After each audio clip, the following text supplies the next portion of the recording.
All these years of my visits to United States, I don't catch influenza when it's running rampantly all over. Studies have been done in Harvard Medical School to show how this simple process enhances your immune system.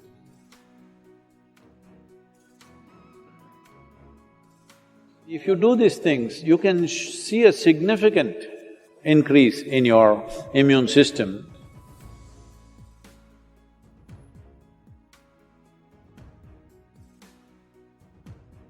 Black sesame, very rich in antioxidants, rich source of iron, copper, zinc and vitamin B and folate, vitamin E and all these things. Well, I don't look at things like this, but black sesame has been my companion all my life, especially on my trekking trips when I trekked alone. The roasted black sesame kept me alive and going and energetic throughout. It also does wonders to your cartilage and bone joints, encourages heart health, and it is part of southern Indian tradition during winter time when skin tends to break because of the cold and heat in southern India. At the same time, we consume sesame at that time. There's a whole tradition, especially in Karnataka, where everybody shares sesame with each other's families as an encouragement to consume sesame seeds because skin health will be very good, inside out, I mean. And also, sesame is also very rich in iron. Those of you who are anemic, for women especially, sesame is a very good thing to eat. It also assists young women and makes their ovulation process much healthier. Horse gram is one among the lentils. It is the most protein-rich lentil found on the planet. It's very high-powered, so that's why race horses are fed with this gram, which is called as horse gram today. In the market, it's unfortunately called horse gram, it's called kollu in Tamil and uruli in other languages, ulu in Telugu. So, this is a very good thing. It's good to sprout it. If you sprout it, you digest it much more easily. You can keep it in a bowl in your room, get one white cloth, put it in that, soak it in the water for about 6 to 8 hours, then tie it in a cloth and keep it closed. In about 3 days it'll sprout. If it's sprouted, you can just eat it raw. If it's come out about half an inch out of the seed, you can eat it raw. It takes a lot of chewing and eating. You chew it and eat. It's very good. Now, this will increase heat in the body. Today sun is up, and suppose today you drink kollu or eat kollu and you feel too much heat, then you must balance it by eating green gram.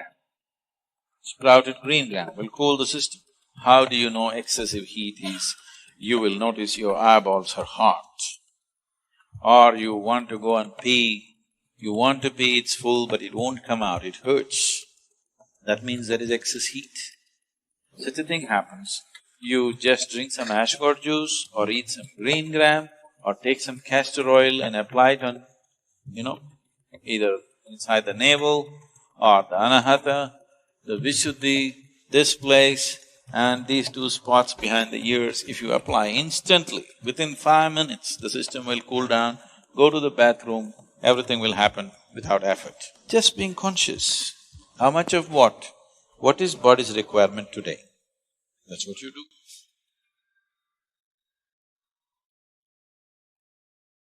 All these years of my visits to United States, I don't catch influenza when it's running rampantly all over. The simple thing is just this: hot water, a little bit of honey, little bit of turmeric, and if it is possible, some pudina or coriander in it a little bit. And every 3 hours if you drink it, respiratory infections won't happen to you because all these infections first lodge themselves in your throat and then they go into the respiratory tract. But if you drink these substances, warm water with honey, turmeric and coriander or pudina, then that goes into the stomach bag and there they're not very effective. They can't cause much damage to you. It has helped me I'm just telling you grandmother stuff, not medical stuff, okay? But it's worked. It worked for my grandmother, it worked for me. You soak the gooseberry or the amla or the nallikai in honey overnight along with some broken pepper, black pepper or green pepper. Green pepper I'm saying for those of you who are in other countries, green pepper does not mean chili. We mean to say raw pepper. The peppercorn, when it's raw, which you might not have seen in most parts of the world, here it's common for us, it's available. So, soak it in honey and every day about 3 spoons, 3 times a day. It works best, all these things work best when you're on an empty stomach, that's the first thing that you take. If you do these things, you can see a significant increase in your immune system. I would say in 4 to 8 weeks, one can see significant betterment of one's immune system.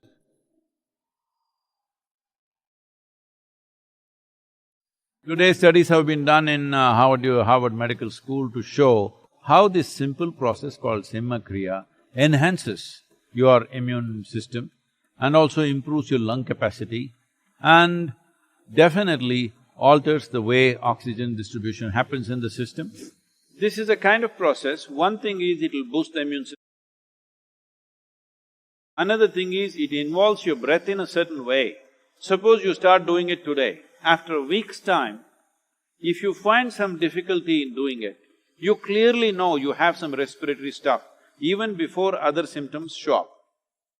Even before other symptoms with which you normally medically recognize, even before that you will see you will not be able to do the practice the moment there is some kind of a respiratory cause. If you're doing the practice every day, twice a day, it'll boost the immune system, but at the same time, it will tell you it's like a gauge. If you suddenly can't do it one day, you know there is something wrong with your function of your respiratory system.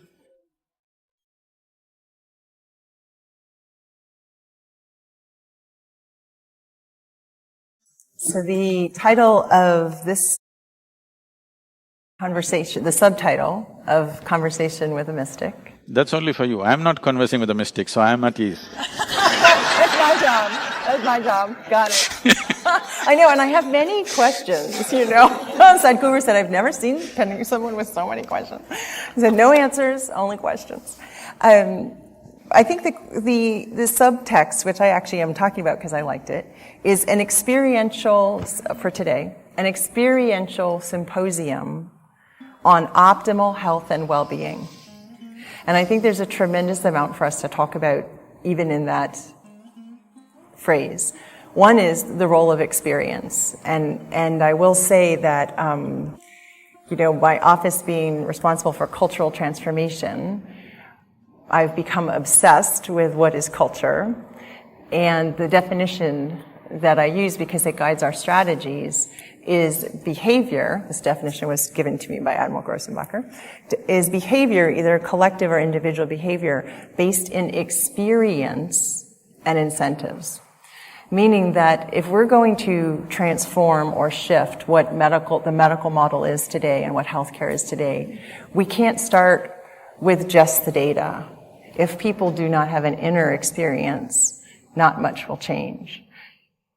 Can you say some about what you think the role of experience is in today and in healthcare? So you need to understand this. Largely for most human beings, experience is being kind of created and regulated by the way they think and feel. But what you think and what you feel need not necessarily have anything to do with reality as such.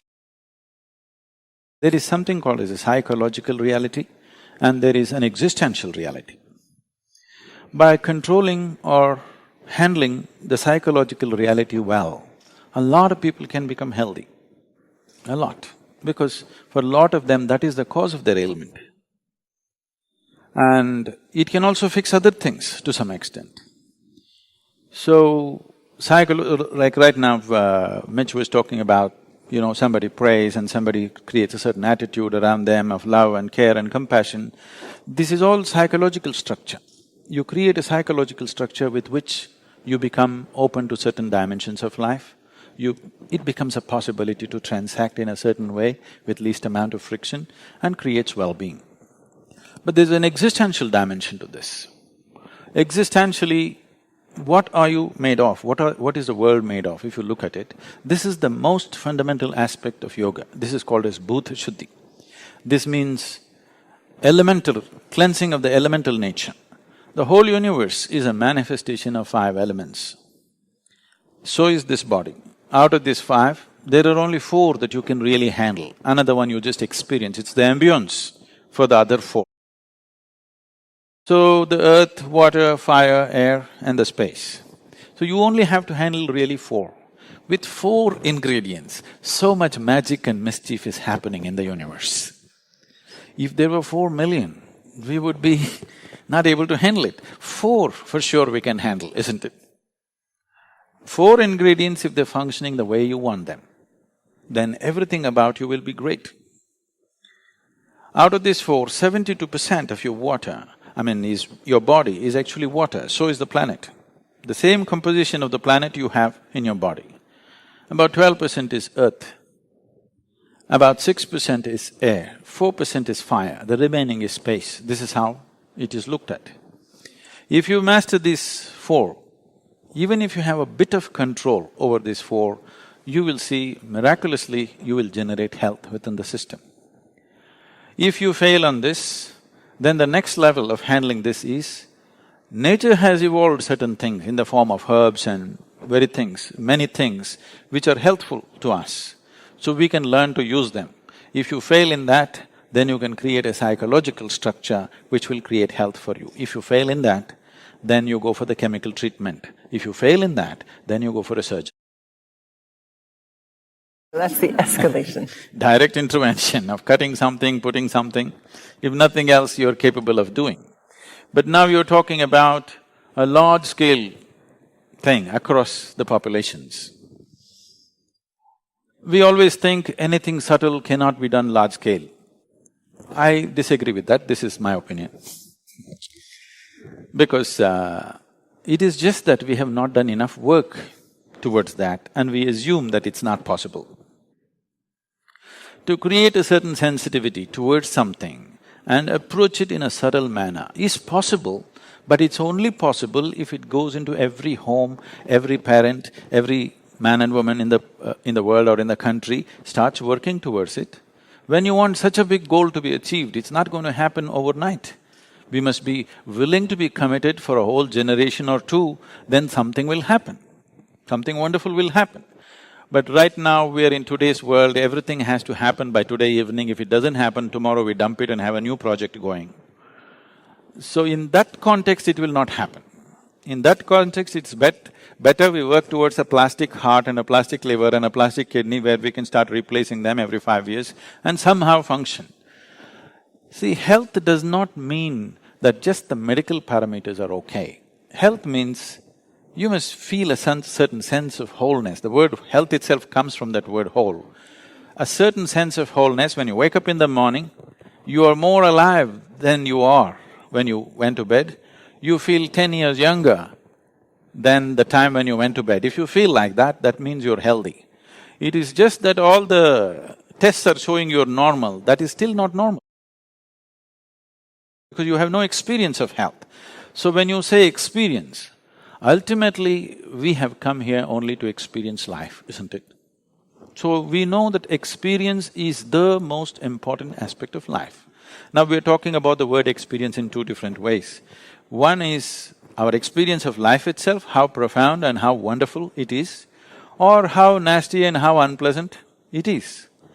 So the pleasantness that we generate in the body, we call this as health. Right now, that is the object of discussion, I don't want to go further, but the same pleasantness, if it hits a higher pitch, we call it pleasure. But if your mind becomes pleasant, you would call it peacefulness. If it becomes very pleasant, you would call it joyfulness. If your emotions become pleasant, you would call it love or affection. If it becomes very pleasant, you would call it compassion. If your very life energy, if you make it pleasant, we call it bliss. If it becomes very pleasant, we call it ecstasy. This is what a human being is seeking all the time. He wants pleasantness inside. Well, if your surroundings become pleasant, we call it success. This is what every human being is looking for all the time. There is a whole science as to how to create the inner pleasantness. External pleasantness needs cooperation from many people. It's not just yours. The other stakeholders who may want to make it nasty for you. It needs many people's cooperation. But inner pleasantness is 100% yours. But why have we not strived for it? We have not strived for it because generally we have spread this message, it is not possible unless everything in the universe is fixed. When I first came to United States, one word I was hearing everywhere is stress management. I could not understand this because in my mind, we manage things which are precious to us. Our family, our wealth, our business and whatever else which is valuable to us. Why would anybody want to manage stress? It's something I couldn't get for some time. It is just because we've spread the idea that stress is a part of your life. Stress is not a part of your life. Stress is not because of your job. Stress is simply because you do not know how to manage your own system.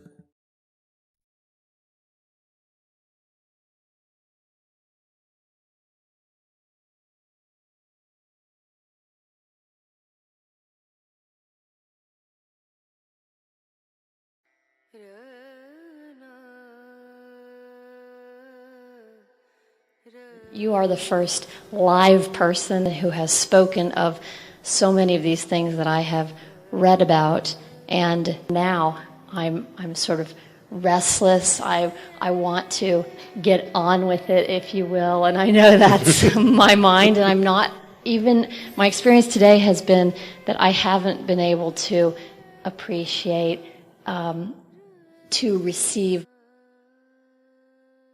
life here today. I've been anxious to move ahead to experiencing life, but I can't seem to do it myself. I can't seem to sustain it. Now,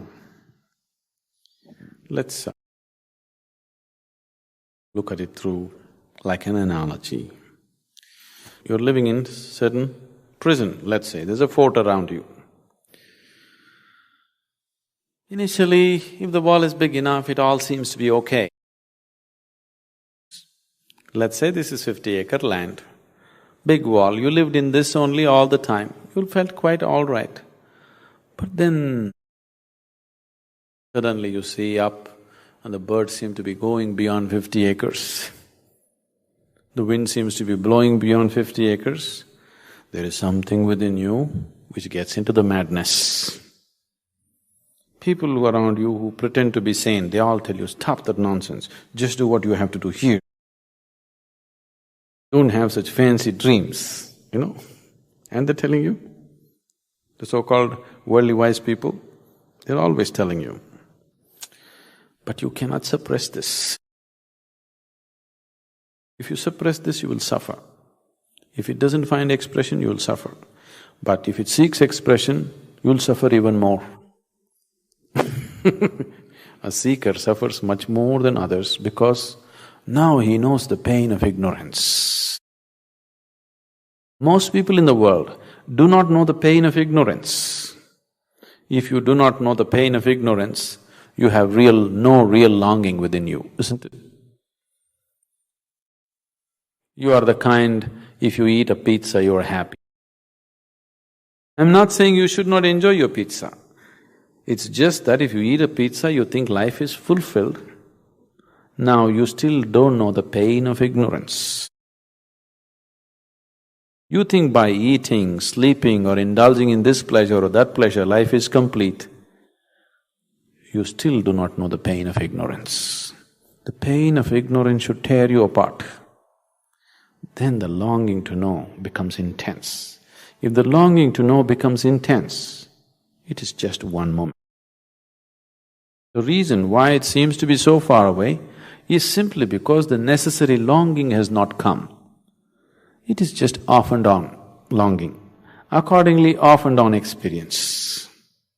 If the longing becomes so intense that till I know I cannot sleep, I cannot eat, I cannot breathe, if it becomes like that, just in one moment you will know.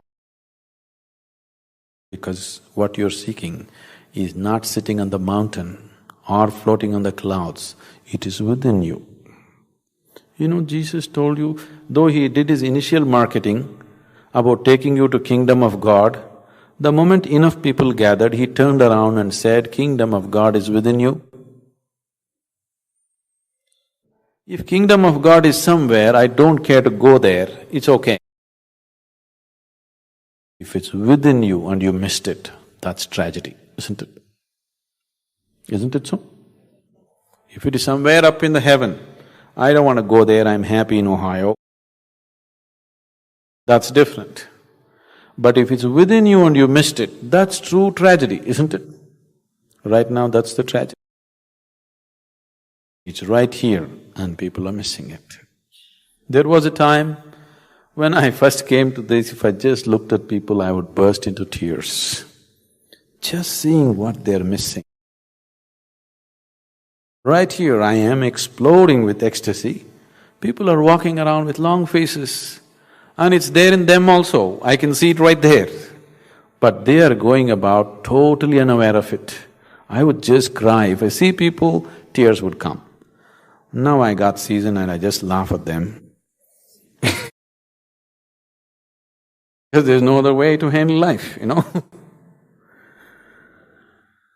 So, one of the ways is, now there is a wall, you jump up and fall down, you have a glimpse of the outside. There are many jumping methods. We can make you jump and have you see a glimpse of it. The glimpse is shown to you because that is not the end of it, that is the inspiration. If you don't have a glimpse, then you don't have the momentum to keep it going, isn't it? Mind becomes hopeless, oh, maybe there is nothing beyond this, maybe this is all there is after all, eating, sleeping, reproducing, dying, what else is there? This is all there is to life, you'll try to convince yourself.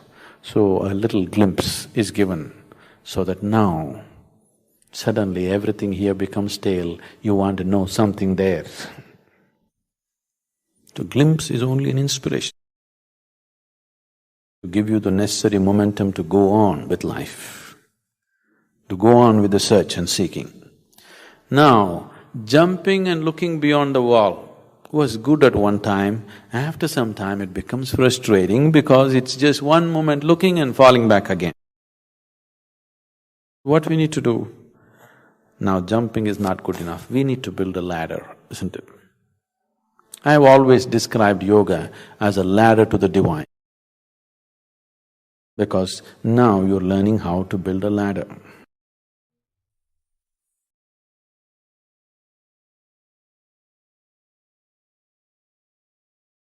If you fall in love itself, you become vulnerable to somebody. Without becoming vulnerable, there is no love affair. You have to fall. When you fall, somebody may raise you or somebody may walk over you. But the thing is, the experience of your life is beautiful because you fell, not because they raised you, not because they walked over you, because you could actually have the sense of abandon in you to fall. That was the beauty of your love affair, not what they gave you, what they did to you, this no. The beauty was you sat alone and you think you really love this person so much you're willing to die. That was the most beautiful moment, not the moment they gave you a big gift, not the moment they gave you a diamond ring, not the moment they said this and that about you, no. You just sat here and you're willing to die. That was the moment. Not just a doormat, you're willing to be the dust on their feet. I'm not saying you should be like that. I'm saying where love transformed itself into devotion. If you fall in love itself, you become very vulnerable, but there are still some shreds of sanity in love affairs that you can recover. But if you become a devotee, there is no sanity left and you cannot recover. So before you tread such a land, you must see whether you offer it or not. What are your goals first of all? If your goal is to make a life, a cautioned, a very measured love affair is good, but your thing is you want to dissolve into the process of life, you don't want to have a good life, you're not planning to have a good life, you just want to become an explosion of life, you don't care what you get and what you don't get, then you become a devotee. A devotee means A devotion means it's your intention to dissolve into your object of devotion. Well, from the age of 12, I started a process, a powerful system of yoga called Angamardana. Angamardana literally means to have complete mastery over your limbs. This is a powerful way of strengthening your sinuses. This has kept me intact through the various rigors of life, variety of injuries, all kinds of mad things I have done with my body. Well, here's my breakfast. It's very important that every one of you stay fit for life. Being fit for life means hardness in the body, sharpness in your mind, and softness in your heart. Yeah. To stay fit, I used to play lots of games, but these days the schedules don't allow, and also too many injuries. So I play a bit of golf, and at least once a year, minimum once a year, I'm in the mountains, 18 to 19,000 feet MSL. Well, that's my medical checkup. I have no medical checkups, that's my stress test. You know what that means, if I fail, I fail. Today we are offering this powerful system of Angamardana to the world in many different ways. Particularly this year, we are essentially focusing on our security forces. We have already trained over 300 trainers for border security force, and they are in turn training their forces. On this International Yoga Day, I will be at Siachen with the Indian Army, and we will be training the Indian Army in some aspects of Angamardana, which is a powerful system of yoga. This is something the youth of India should have. It is our intention that our security forces officers and men have the best. Mysticism means exploration. If there is someone here who seems to know many things that you right now do not know and do not understand, he becomes a mystic. Suppose tomorrow you lost half your money and you're feeling depressed and your mind says, I want to die. Close your mouth, hold your nose like this for 2 minutes. Your body says, to hell with your money, I want to live. This is the most sophisticated machinery on the planet, this human mechanism. If this mechanism is made such a way that half the time it's in maintenance, you cannot call it the most sophisticated. What's really the purpose of life, if you can give an insight on that? To live totally means, before you fall dead, every aspect of life has been explored, nothing has been left unexplored. Even if you do not explore the cosmos, at least this piece of life you must know it in its entirety. That much you must do to yourself. That's living totally. Namaskaram, Sadhguru. I have a question. So, does the relationship that we have with our parents impact the course of our life? If yes, how best are we to nurture this? Namaskaram, Lakshmi. Well, in the yogic science, as we look at life, we look at a human life as a full cycle. If one lives up to 84 years of age, in this cycle of life, which involves a little over 1008 cycles of moon, the first quarter is when the influence of the parents are upon us energetically. In terms of karmic influence, only up to 21 years of age can parentage influence us. After that, we are not supposed to be influenced by them. But for whatever they have done, first of all, they have brought us into this world and many other things out of their love and involvement they have done, we can live in gratitude. After 21 years of age, one should not be influenced by the patterns of parentage, because the important thing is that this is a fresh life. This should not be a repetition of what has happened in the previous generation. So, to a maximum of 21 years of age, there is a karmic influence which definitely influences everybody, but beyond 21 years of age, there is no such thing. It may be purely psychological dependence or maybe financial and social dependence on parents for a whole lot of people, but essentially at the age of 21, this bond breaks. But after that, it's a bond of relationship, of love, of gratitude. Those things can always stay forever. So, we should not look for parental nurture after 21 years of age. We can only live in gratitude for whatever they have done.